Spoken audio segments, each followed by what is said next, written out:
नमस्कार, 99 न्यूज के इस खास खबर में आपका स्वागत है। मैं हूं आपके साथ सोमनाथ तिवारी।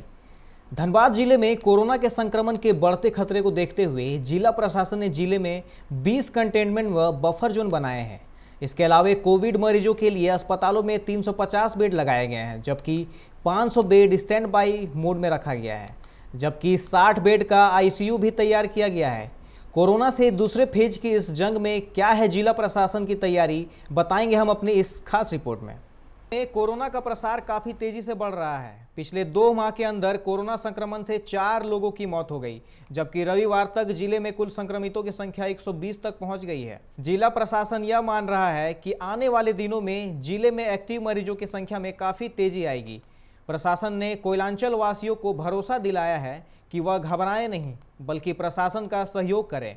इस संक्रमण के प्रसार को रोकने के लिए प्रशासन पूरी तरह से मुस्तैद है। डीसी उमाशंकर सिंह ने बताया कि लोगों को घबराने की जरूरत नहीं है। जिले में कोरोना मरीजों के लिए फिलहाल 350 बेड का अस्पताल तैयार है, जबकि 500 बेड स्टैंड बाय में रखे गए हैं। यही नहीं, जीवन रक्षक उपकरणों से सुसज्जित 60 बेडों की आईसीयू भी तैयार है। इसलिए लोगों को घबराने की जरूरत नहीं है, बल्कि जनता सिर्फ प्रशासन का सहयोग करें और अपनी जांच कराएं और वैक्सीन लें। पिछले एक सप्ताह में हमारे धनबाद जिले में कोरोना संक्रमण की रफ्तार बढ़ी है, लेकिन इतना है कि अभी भी कंट्रोल्ड है। अभी ऐसा नहीं है कि हम कहेंगे कि बिल्कुल नियंत्रण से बाहर है। और इमीडिएट एक्शन के रूप में हम लोगों ने कंटेनमेंट जोन का निर्माण किया है। लगभग 20 के आसपास कंटेनमेंट जोन बने हैं। और यहाँ पे ध्यान देने योग्य बात यह है कि मैक्सिमम कंटेनमेंट जोन हमारे अर्बन एरिया में बन रहे हैं। और पिछले दिनों जो हमारे टाटा जामा डोबा में टेस्ट हुए थे, उसमें ward number 41, ward number 27, ward number 31, 3 जगहों पे ज़्यादा कोविड पॉजिटिव पेशेंट आए थे। वहाँ पे कंटेनमेंट जोन बनाया गया और निर्देश दिया गया है कि उस कंटेनमेंट जोन के 100% घर में रहने वाले लोगों का कोविड टेस्ट होगा। स्ट्रैटेजी हमारी यही है कि मैक्सिमम संख्या में टारगेटेड पॉपुलेशन, वल्नरेबल पॉपुलेशन का हम कोविड टेस्ट करें, उनको हॉस्पिटल में शिफ्ट करें, उनको आइसोलेट करें, उनको ट्रीटमेंट दें। ये 4 स्ट्रैटेजी पे हम लोग काम कर रहे हैं। लगभग 350 की संख्या में आज के दिन हमारे बेड रेडी है और स्टैंड बाई में हमारे पास 500 बेड और भी हमारे यहाँ रेडी हैं। तो बेड की बिल्कुल कमी नहीं है हमारे ज़िले में। दूसरा है कि 60 बेड की हमारी आईसीयू है, जहाँ पर वेंटिलेटर हैं डेडिकेटेड, उसके बाद एचएफएनसी के सपोर्ट हैं, ऑक्सीजन सिलेंडर हैं।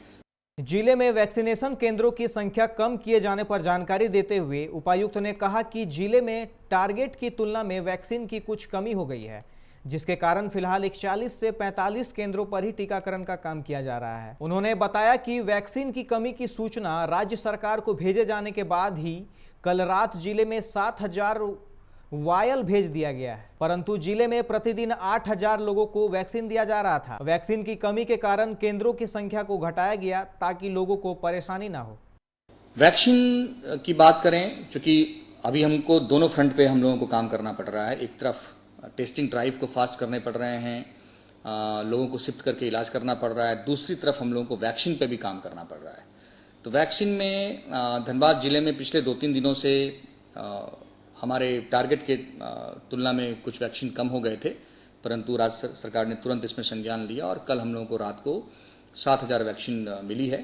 चूंकि 7000 वैक्सीन हमारी बहुत जल्दी सैचुरेट हो जाती है, एक दिन में तकरीबन टारगेट हमारे 8000-9000 के आसपास का है, तो हम लोगों ने ये जानबूझकर निर्णय लिया कि हम लोग कम सेंटर पे करेंगे ताकि कड़ी धूप में बड़े बुजुर्गों को आकर लौटने की नौबत ना आए। तो 41 to 45 आज हमारे यहाँ वैक्सीन सेंटर काम कर रहे हैं और उम्मीद है कि इन सेंटर पे लगभग हमारा सैचुरेशन हो जाएगा। और अभी हम लगातार राज्य सरकार से और एमडी/एनएचएम से संपर्क में हैं और उम्मीद है कि जैसे जैसे हमें वैक्सीन मिलेंगे वैसे वैसे हम संख्या बढ़ाते जाएंगे। जिला प्रशासन की यह योजना है कि हम लोग आने वाले समय में वैक्सीन की उपलब्धता के आधार पे यदि ज़रूरत महसूस हुआ तो सभी पंचायतों में भी हमारे वैक्सीन के केंद्र खुलेंगे। उसकी पूरी तैयारी हमारे पास है। हमारे पास मैन पावर सफिशिएंट संख्या में है, हमारे पास लॉजिस्टिक सपोर्ट तैयारी जो है पूरी संख्या में है।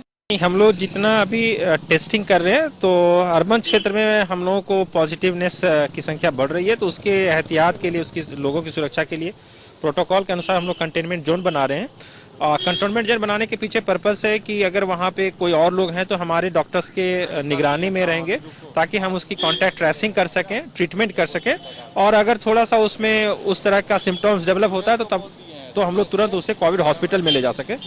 तो प्रशासन अपनी तरफ से पूरा प्रयास कर रहा है, और आप देखेंगे कि जनता को भी हम लोग अपने स्तर से अवेयर कर रहे हैं। आप लोग भी कई बार लोगों को अपील कर रहे हैं कि बाजारों में निकलें तो मास्क, सैनिटाइजर्स, ये सारी चीजें के साथ निकलें, क्योंकि सुरक्षा का एक बहुत बड़ा मापदंड ये भी है। प्रशासन अपने हद तक जितने रिसोर्सेज से लोगों की सुरक्षा के लिए काम कर रही है। हमारे सारे हॉस्पिटल एक्टिव हो चुके हैं। कोविड हॉस्पिटल जितने हम लोगों ने पूर्व में रखे थे वो सारे एक्टिव हो चुके हैं। बेहतर फैसिलिटी वहां पे दी जा रही है। पब्लिक जिनको थोड़ा सा भी प्रॉब्लम हो रहा है वो हमारे हॉस्पिटल में आ रहे हैं, तो उनको बेहतर इलाज दी जा रही है। तो प्रशासन अपने तरफ से 100% लोगों की सुरक्षा के लिए प्रयास कर रही है। हाल के दिनों में धनबाद जिले में बढ़े कोरोना संक्रमित मरीजों की संख्या चिंताजनक है। जरूरत है इससे बचाव की। जिला प्रशासन ने तो इससे बचाव की तैयारी कर ली है, लेकिन आम लोगों को भी विशेष सतर्कता बरतने की जरूरत है, तभी इस महामारी से बचा जा सकता है। सावधान रहें, स्वस्थ रहें। 99 न्यूज आम जनता से अपील करती है कि सरकारी गाइडलाइंस का पालन करें, बिना मास्क घर से ना निकलें। 99 न्यूज के लिए कैमरामैन राजेश के साथ प्रकाश कुमार की रिपोर्ट। अभी के इस खास खबर में फिलहाल इतना ही। अन्य खबरों के लिए आप देखते रहें 99 न्यूज। नमस्कार।